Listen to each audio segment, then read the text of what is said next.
think will happen to her now?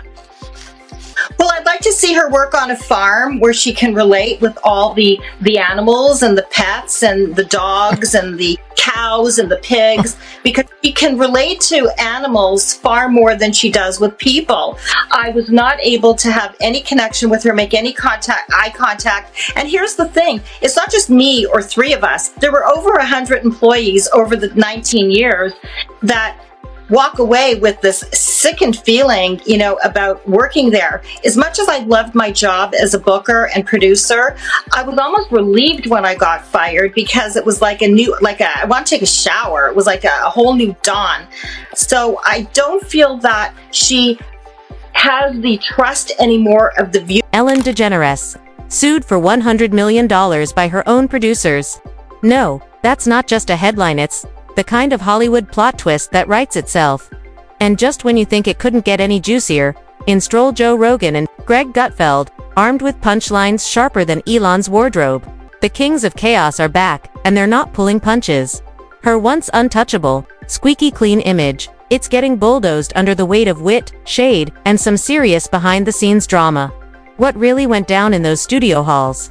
And how did daytime TV become the setting for a legal soap opera? Buckle up, because this unraveling is messier than a vegan lost at a Texas BBQ in Ellen situation. Yeah. People found out that Ellen was mean, and all these people came out and said, Ellen's actually a bitch. And they were like, whoa, Yeah. I can't believe it. And she lost everything. She fell apart, disappeared, because people found out that this character that she was portraying in a half an hour on a television show is not really who she was. My buddy Greg, who was one of her writers, was like, she's a piece of shit. And he was like, she's a voice. Ellen DeGeneres, once the reigning queen of daytime kindness, the woman who danced her way into America's heart, is now caught in a $100 million storm, and it's coming from the people who used to cheer her on. Her own producers have flipped the script, trading applause for lawsuits. And somehow, Joe Rogan and Greg Gutfeld have crashed the scene, turning this daytime drama into a primetime roast. Because nothing says plot twist like the queen of feel-good TV waltzing straight into legal mayhem. Camera, she laughed while she badgered her staff. And so all good things must end. And also the Ellen DeGeneres show. Yes, the 83-year-old entertainer just announced that the upcoming 19th season of her show will be its last. Apparently, she created a workplace more toxic than an Amazon warehouse in Chernobyl. Countless allegations surfaced last summer that the show's work environment was rife with harassment and discrimination. Following those charges, Ellen's ratings dropped faster than Kevin Spacey's pants at a boy band pool party. You just know Joe Rogan couldn't resist. He dove in with a smirk and a jab, calling Hollywood softer than tofu at a yoga retreat.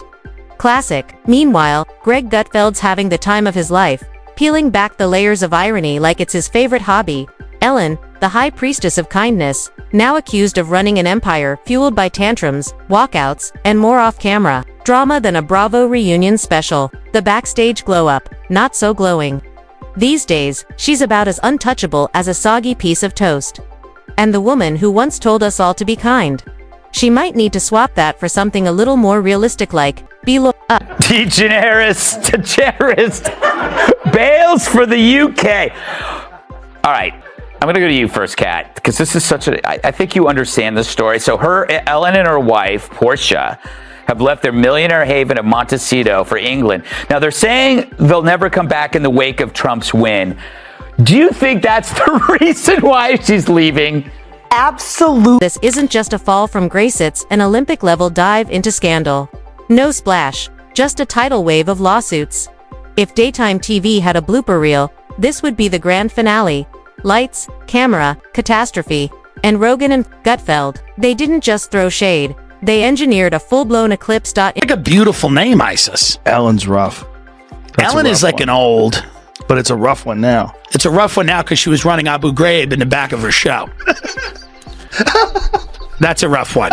She's out there dancing with Kristen Bell, and in the back, there's people that are getting up on the rack like this. It's so weird when you see, like, a lot of people saying that someone who seems so nice is not nice at all. She doesn't seem nice, but that people have a very poor judge of character. She doesn't seem nice. It seems. Just when Ellen thought the memes had finally gone quiet, here come Rogan and Gutfeld tag-teaming her PR crisis like it's UFC Fight Night, sponsored by every talk show host who's ever been canceled. Joe Rogan, never one to pass up a good pylon, steps in swinging. His verbal jabs, sharper than a spinning back kick. He's slicing into that $100 million lawsuit like it's a rare elk steak, juicy, gamey, and, in his words, wildly overcooked. To Rogan, the only thing more inflated than the damages is Elon's rep as America's favorite fun ant. Meanwhile, Gutfeld's in his corner, practically vibrating with joy. He's turning this Hollywood unraveling into his own late-night stand-up special.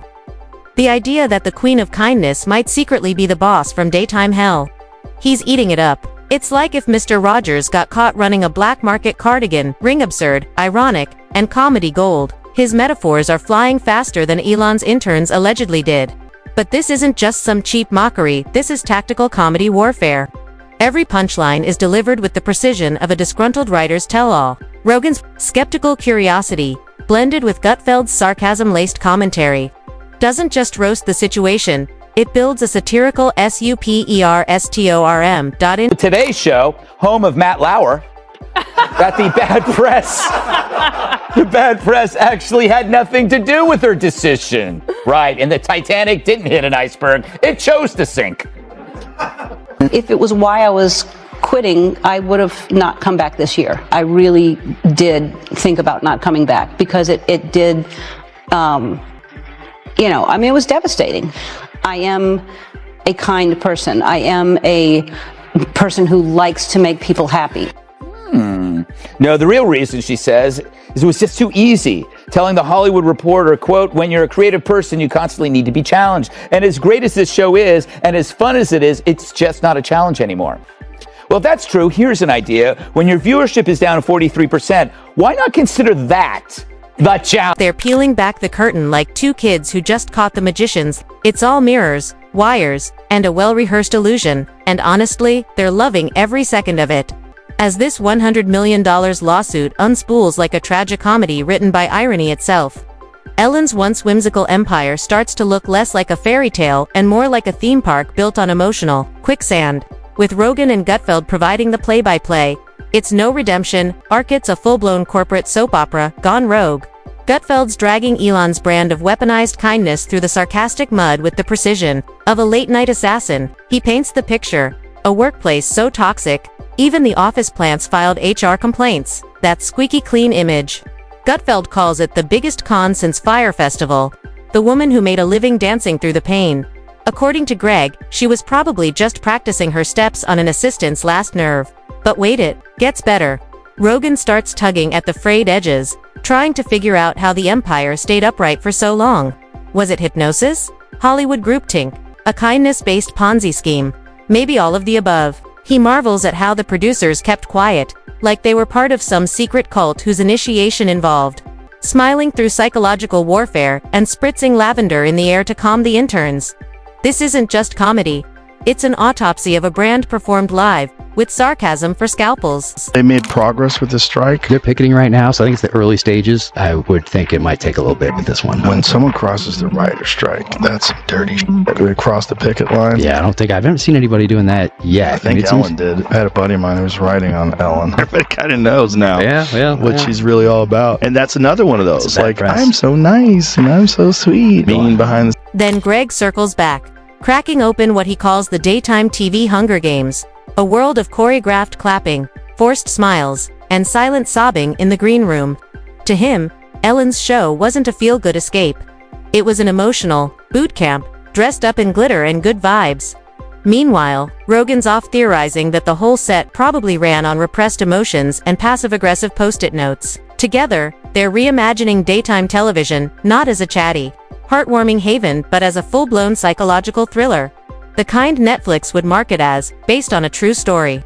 Forget surprise giveaways and celebrity sing-alongs apparently. The real entertainment was backstage, where the tension could cut through vegan cupcakes like a hot knife. And now, with a $100 million lawsuit ripping the glittery facade wide open, Gutfeld half-jokes that Ellen might want to prep for a reboot, something in the prison drama genre.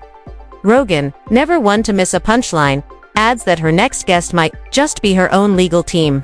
Sitting down for an exclusive segment titled The Kindness Trap, How to Smile While Screaming Inside, and Gutfeld. His smirk is practically audible as he digs even deeper. He brings up the endless parade of celebrities who once gushed over Ellen like she was the Dalai Lama in Keds. Meanwhile, The crew behind the curtain was apparently just praying for lunch breaks and basic human decency. Paddock. And do not ask me for sources. But Stephen Paddock.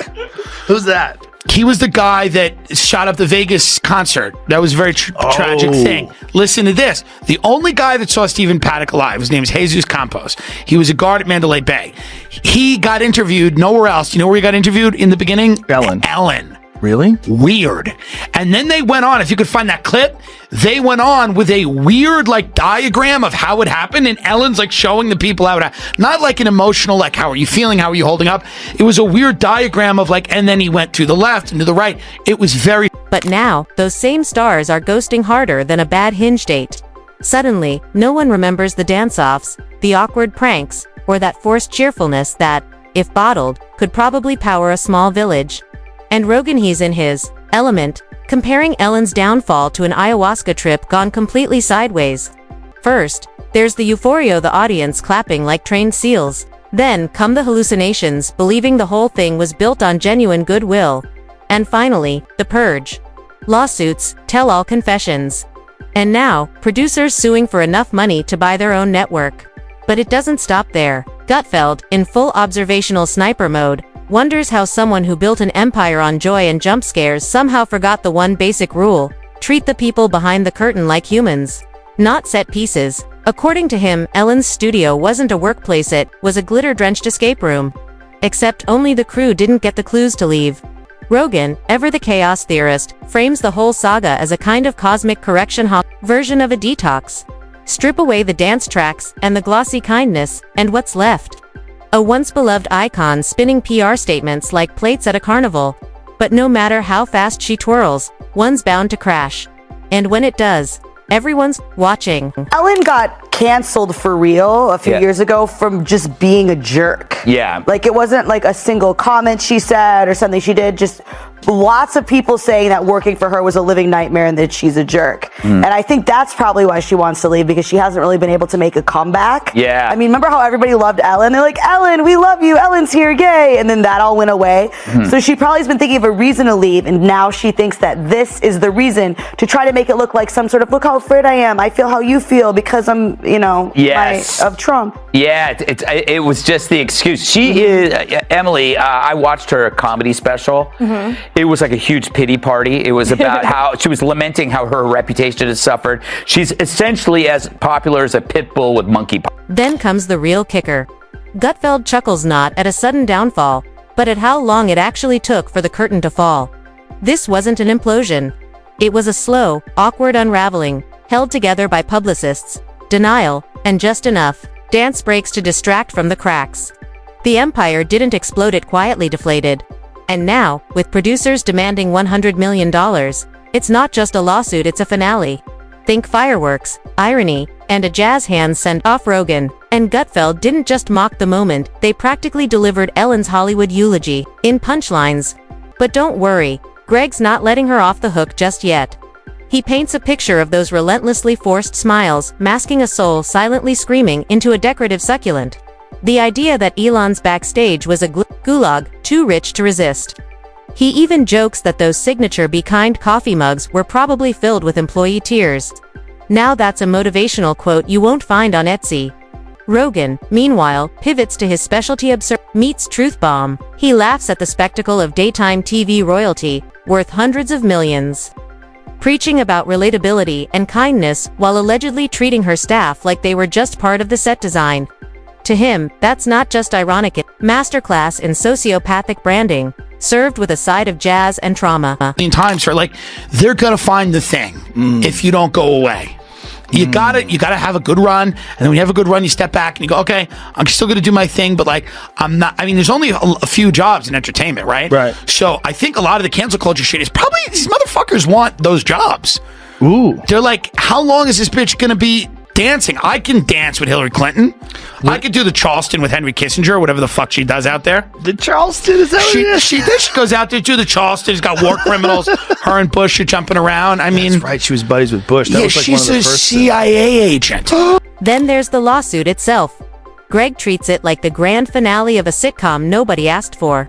Except this time, the punchlines are subpoenas, and the laugh track has been swapped out for depositions. He imagines Ellen strutting into court with her signature jazz hands, only to be greeted by a jury that's been binge-watching exposes instead of episodes. And just when you think the roast is cooling down, Rogan lobs in the ultimate gut punch, comparing the Ellen show to a North Korean variety hour. All smiles, mandatory enthusiasm, and the ever-present fear that one mispronounced celebrity name could get you dragged off set. It's the kind of environment where your only job is to clap and pray you're not next. Gutfeld's eating it up, he rips on how those cheerful opening monologues now read more like coded cries for help. Were those quirky one-liners just veiled breakdowns? Was the audience dancing or trying to escape? The once vibrant set, all pastels and positivity, now looks more like a hostage situation wrapped in mood lighting. And just when it feels like there's nowhere left to go, they dive headfirst into the most absurd idea of all, Ellen staging a comeback. Rogan practically bursts. A comeback from this? That's like asking a burned-down cruise ship to set sail again. According to him, the only stage Ellen belongs on now is a courtroom witness stand. Choice. They must stay in the hell of Trump. We're out of here. By the way, Walter. I think we could let the illegal aliens stay if we get enough of Hollywood to self-deport. Yes. I will take 1,000. You know, exactly. I'll take 1,000 Venezuelan migrants for one share. Exactly. If you can get one Hollywood star to leave, you get to stay. Otherwise, it's out. You know what, though? It's funny. I just want to bring this up to you. You can comment or not. Yeah. So she left a celebrity base to go to London, and she's already ensconced with other celebrities. So she's basically still in the same bubble. She's not going back to London. She's going to Oxfordshire. And as the only person on this set who attended Oxford University. No, way to drop that. It's true. I can tell you that there is nothing high British Oxford society loves more than a failed and despised American talk show host. Greg suggests that if Ellen does attempt to return, she needs to scrap the old brand entirely. No more dancing, no quirky monologues, just 30 minutes of uninterrupted eye contact with a single houseplant while ominous ambient music hums in the background. Maybe call it the Ellen Experience, Remorse Edition. Naturally, that sets them off imagining the inevitable tell-all book. Rogan casts his vote for the painfully ironic Be Kind, while Greg leans into the drama with tears behind the teleprompter. Either way, it's a guaranteed bestseller, because if there's one thing Hollywood loves more than a Golden Girl, it's watching her fall, with just enough dirt to keep the story spicy. And they haven't forgotten the producers. Not for a second. To Rogan, these lawsuits aren't just legal maneuvers, they're literary revenge. Each page a poetic chapter in the unraveling of daytime's glittery dictatorship. Greg agrees, speculating the producers probably clutched their grievances longer than some people hold on to marriages, waiting patiently precisely for the perfect moment to drop the guillotine. The lawsuit's claims provide an endless buffet of dark comedy, public shaming, backstage hostility, intimidation tactics. Gutfeld cracks that it sounds less like a workplace and more like a medieval-themed escape room. Rogan piles on, joking that even reality TV villains are taking notes. Then comes the deeper cut. Greg wonders aloud. What if Ellen was playing a character this whole time? Not the bubbly, benevolent queen of kindness, but the Mr. Rogers of passive aggression.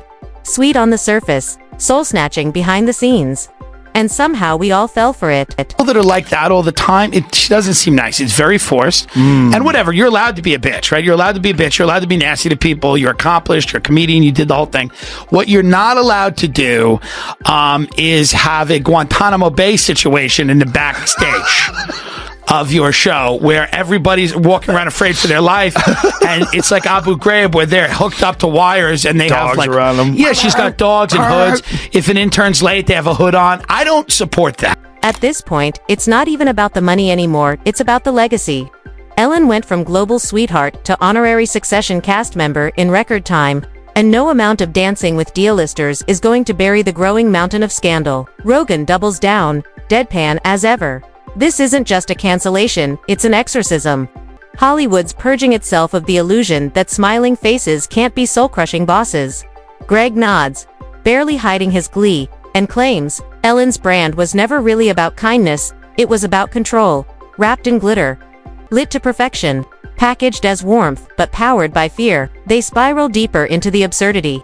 Marveling at how so many ignored the red flags for years, the awkward interviews, the bizarre on-air interactions, the smile that always seemed a little too perfect.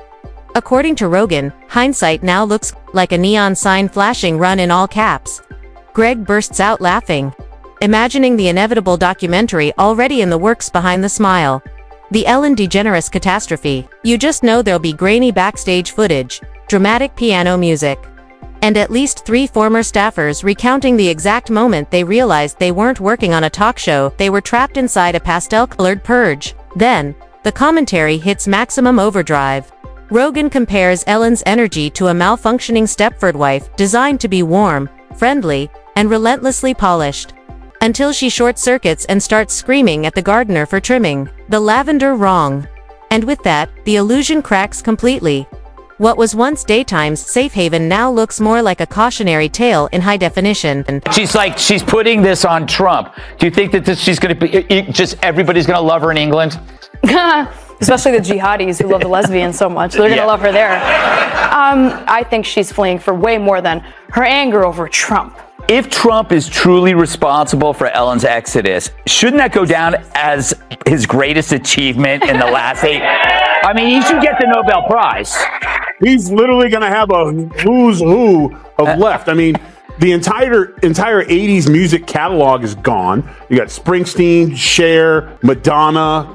I just don't know why they keep showing pictures of Aaron Rodgers with blonde hair. Meanwhile, Greg jokes that Elon's studio probably had an underground bunker where stressed-out employees did breathing exercises next to a cardboard cutout of Oprah part panic room, part PR shrine. And just when you think they've wrung every last punchline out of the saga, they take it a step further. Now they're imagining Elon's next move, a rebrand as a wellness guru, juice cleanses, healing crystals, maybe even a podcast called Beneath the Smile. Rogan cracks up at the image Ellen, hosting soft focus interviews about trauma and healing, all while dodging her own PR landmines like it's an emotional obstacle course. Greg wraps it all up with one final roast. If Ellen really wants to win back public trust, maybe start by not being sued by your own producers for enough money to buy Luxembourg. Because when your empire of kindness collapses under the weight of its own hypocrisy, even Hollywood's most cynical commentators start to sound like prophets. Rogan nods in agreement. Because the wildest part of this whole story, it's not the lawsuit. It's that it took this long. The dance is over. The music's stopped. And Elon's brand, it's officially stuck in the spin cycle.